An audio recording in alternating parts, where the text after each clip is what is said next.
On the screen behind me, you should be seeing several of the things that I get up to these days.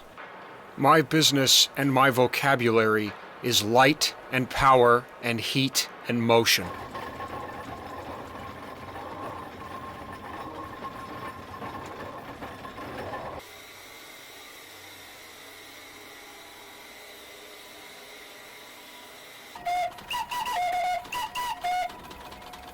I find something interesting. A lot of people seek to escape to fantasy, but I say, you don't understand. The real world can be just as good, if not better, than a fantasy, because the things that are actually technically possible are incredible, wonderful, wonderful. And my job is to keep these things well and show them to as many others as possible.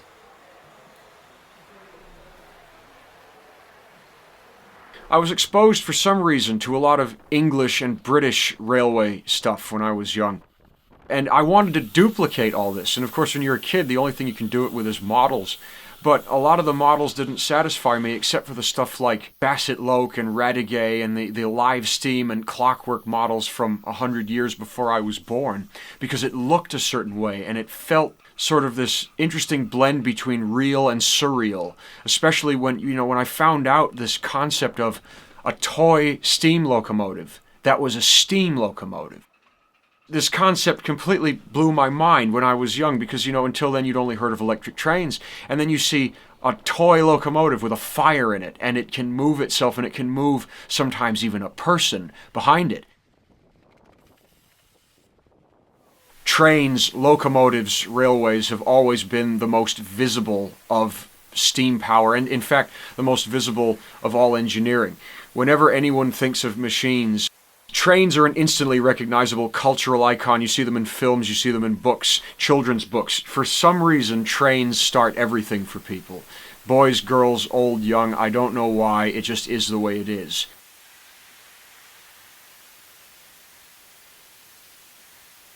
I am sure that many thousands of viewers will agree with me that there is something inherently fascinating about an object that runs along rails, be it a locomotive, a crane, what have you. More importantly, railway traction is the most visceral and unrefined form of steam power, a bit like the unhinged football hooligan of the steam world. And this is why it has such wide appeal to steam men like myself. It is a form of energy you can blend with like no other. I grew up on the Connecticut seaboard, the road to New York City. Connecticut used to be a great industrial powerhouse that fed the world. Bridgeport, Connecticut, with its iconic and beautiful power plant, is where the world-famous Bridgeport milling machines came from until comparatively recently. I grew up amongst the last surviving remnants of this once mighty industrial powerhouse. There is an electric mainline railroad that runs along this coastline, and my friends and I have taken to calling it the River of Light, because it funnels people of all walks of life, all colors, all beats, and all speeds into the metropolis.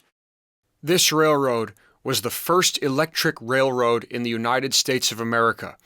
The New York, New Haven, and Hartford Railroad Company partnered with Baldwin Westinghouse in 1899 to put wires over the 4-track main line to New York, energized with 11,000 volts alternating current at 25 cycles per second.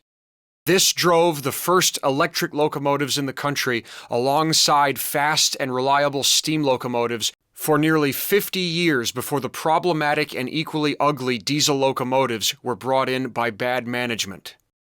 Despite the various misguided attempts to modernize this railroad, the historical infrastructure is so integrated to the running of it to this day that most of it remains in place. The most visible parts of this infrastructure to me in my childhood were the tremendous hot-riveted gantries that carried the electrical wire up and over tremendous heights to clear the masts of clipper ships that were still sailing up the rivers of Connecticut during the time they were being built. These have been standing for over 100 years and are now an inseparable part of the fabric of the Connecticut landscape. As well as Grand Central Station, the terminus of this railroad in the metropolis.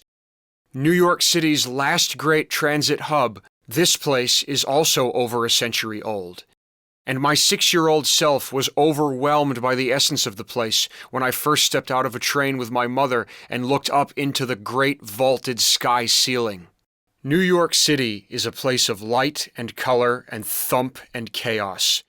It is a place of secrets and adventure and vibrant living history just underneath its polished modern facade. I fell deeply in love with the place in my childhood, and I still love it to this day, despite the fact that it is attempting to warp itself into something it was never meant to be. On my way along the Connecticut coastline to New York City and back again, I found many historic engineering marvels. The subway system, until my late childhood, was receiving power from 100-year-old rotary converters built by Westinghouse. There was still reciprocating steam engines to be found producing electricity in many of the old industries. I was able to befriend many of the old engineers, who in some cases would allow me to operate and work with the equipment before it came out of service. One of these places was Pratt Institute. I discovered this comparatively late in life in 2012. This was a virtually undisturbed original direct current generating power plant, essentially hidden inside the campus of Pratt Institute, one of the best-kept secrets of Brooklyn, and protected by an incredible man named Conrad Milster, who I briefly got to know during this time and who is famous throughout the community of steam preservation and engineering. We spent several New Year's nights with him in this power plant, performing whatever tasks he needed assistance with, and making music with the steam whistles and sirens, a Brooklyn tradition for almost 60 years before the new management of Pratt Institute put this and Conrad and the power plant out of action. At Pratt Institute, I saw steam power the way it ought to be seen, as an expression and celebration of life and joy and freedom that this technology can bring to the table for humankind, as well as a means of solving problems practically. This idealistic and humanistic mindset behind technology is something that is vanishing very quickly from society today. Technology, in turn, has warped and disfigured itself to suit our new mindset.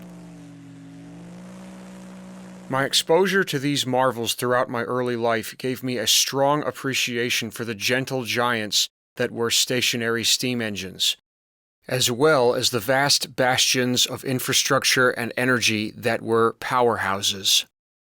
These machines, which can sometimes reach the size of small office blocks, unlike steam locomotives, are inherently civilized and hold a constant, unchanging rhythmatic beat, which I find very good for the mind. Very little of what I saw survived, and after witnessing the total destruction of 4 identical engines in the low-service building of the Chestnut Hill Waterworks in Boston, Massachusetts, taking inspiration from hundreds of successful preservation efforts in Great Britain, a group of close friends and I decided to use our own resources and time to save any examples we could of this brilliant time and industry in the United States of America. We restored 2 waterworks engines to steaming order, one in Phillipsburg, New Jersey, the other in Woburn, Massachusetts. These are now the largest operable steam engines on the North American continent. As some of you already know, I love to draw things, especially mechanical things. Because of a difficult and unfortunate early life, drawings became a stand-in for the things I so dearly yearned for. They could never be an adequate stand-in for the real thing, and thankfully, now that I have the good fortune of making these things real, I don't need to lean on them the same way anymore. However, they are a part of my business. In fact, quite a lot of money to fund the engine restorations and a lot of things I do in my own life comes from my artwork. Yes, I do sell this artwork, and I will make commissions for anyone who's willing to pay for them. Most of the money I make goes right back into my work, with the remainder going toward what it takes to help me survive. My main source of income, however, is from both helping people and teaching them to run, fire, look after, and maintain steam engines. In fact, as you've just seen in the video, I do this all over the world. If anyone wishes to use me for that, I am usually available.